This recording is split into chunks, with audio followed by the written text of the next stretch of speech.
Today, I'm going to try printing the transparent elements for this figure.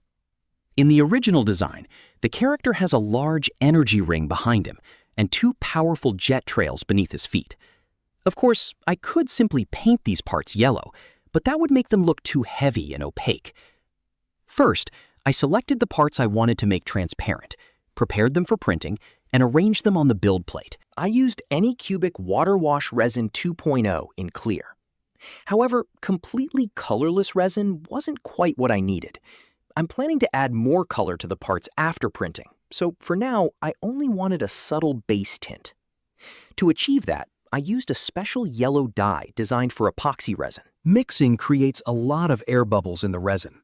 It's important to give them enough time to rise to the surface and disappear, so don't start printing immediately. It's better to wait at least 15 minutes. First, I pour the clear resin into the vat, then gradually add the dye. I thoroughly mix the resin and check the resulting color. It looks quite saturated in the vat, but it's important to remember that the tint will appear much lighter in thin, transparent parts. When printing with clear resin, you can actually see each layer being cured. As the UV light passes through the translucent yellow resin, it creates an interesting greenish glow.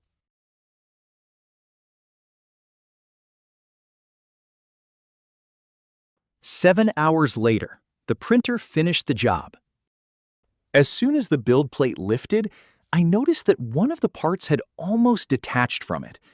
Naturally, I was disappointed at first, but after inspecting it, I found that the part hadn't deformed. Most likely, it only began to detach after that part had finished printing. I was very lucky that it didn't come off completely, fall into the vat, and damage the release film or the printer screen. Now comes the messiest stage, removing the models from the build plate, washing them, and giving them their final UV cure. Large parts adhere very firmly to the build plate, so removing them sometimes requires quite a bit of force. Yes, this leaves scratches on the build plate, which obviously isn't ideal. But for now, I see it as part of the learning process. The build plate can be replaced if necessary, while learning how to position supports correctly and fine-tune the exposure time is more important to me at this stage. This time, the supports required some effort to remove, but there were no serious problems. The models remained intact, and I didn't even need to heat them before removing the supports.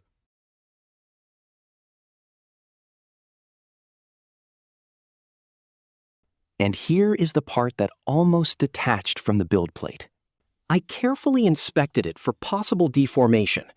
The base remained flat, the geometry hadn't shifted, and there were no visible defects on the surface.